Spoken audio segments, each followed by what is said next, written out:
Good morning बच्चों।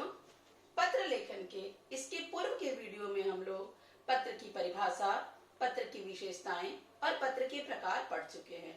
इस video में हम लोग पत्र के अंग पढ़ेंगे। पत्र के अंग में पहला अनौपचारिक पत्र। अनौपचारिक पत्र के क्या अंग हैं? उसमें पहला है पत्र लेखक का स्थान व पता। जब हम पत्र लिख रहे हैं तो सबसे पहले बाईं ओर हमें अपना स्थान व पता लिखना चाहिए। लेकिन यदि हम परीक्षा में हमें पत्र लिखने को आया है और पत्र लिख रहे हैं तो वहां पर हमें स्थान पता न लिख करके परीक्षा भवन और जहां पर वो स्कूल है जहां हम एग्जाम दे रहे हैं उस जगह का नाम लिख देना चाहिए। परीक्षा भवन, परीक्षा में हमें अपना स्थान व पता नहीं लिखना चाहिए।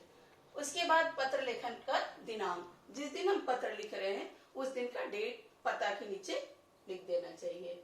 उसके बाद संबोधन, हम जिसे पत्र लिख रहे हैं उससे हमारा कैसा रिश्ता है, कैसे संबंध है, उसके अकॉर्डिंग हमें संबोधन शब्द का प्रयोग करना चाहिए। जैसे सस्नेह, स्नेह, वंदे, आदरणीय, पूजनीय, श्रद्धेय आदि। संबोधन के पश्चात अभिवादन। अब संबोधन के पश्चात हमें संबोधन के अकॉर्डिंग ही अभिवादन शब्द का भी प्रयोग करना चाहिए। जैसे चरण स्पर्श, सदा खुश रहो, पूजनीय आदि। अभिवादन के पश्चात विषय वस्तु। विषय वस्तु में बेटा हम जिसे पत्र लिख रहे हैं उसको अपनी सारी बात अत्यंत सरल सरस भाषा में बताना चाहिए। विषय वस्तु के पश्चात समापन। जब हमारी बात पूरी हो जाती है तो हमें अपने पत्र को समाप्त करना चाहिए। समापन के लिए भी जैसे हमारा अगले से रिश्ता है उसके अनुसार हमें शब्द प्रयोग करना चाहिए। जैसे आपका शुभचिंतक, तुम्हारा शुभेच्छु, तुम्हारा शुभचिंतक, तुम्हारा मित्र आदि। अब समापन के पश्चात नीचे हमें हस्ताक्षर करना चाहिए। हस्ताक्षर के नीचे उस दिन का फिर से डेट लिखना चाहिए। एक बार हमने ऊपर लिखा हुआ है लेकिन नीचे भी डेट लिखना चाहिए। और डेट के नीचे जो पत्र लिख रहा है, पत्र लेखक है, वह ब्रैकेट में अपना नाम और पता लिखे।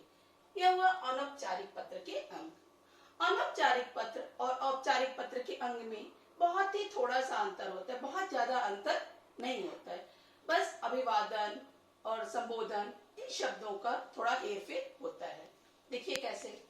औपचारिक पत्र, औपचारिक पत्र में भी अनौपचारिक पत्र की बात ही। सबसे पहले बाईं तरफ जो पत्र लेखक है वह अपना स्थान व पता लिखेगा।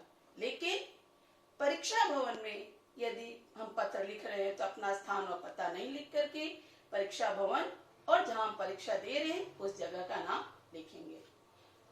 उसके नीचे हम जिस विषय को लेकर के पत्र लिख रहे हैं वो अपना विषय लिखेंगे, हम किस लिए पत्र लिख रहे हैं। उसके नीचे प्राप्तकर्ता का पता, मतलब जिसको हम पत्र लिख रहे हैं, जो पाठक है उसका पता लिखेंगे। उसके पश्चात संबोधन, पाठक के लिए हम संबोधन शब्द लिखेंगे जैसे माननीय, मान्यवर आदि।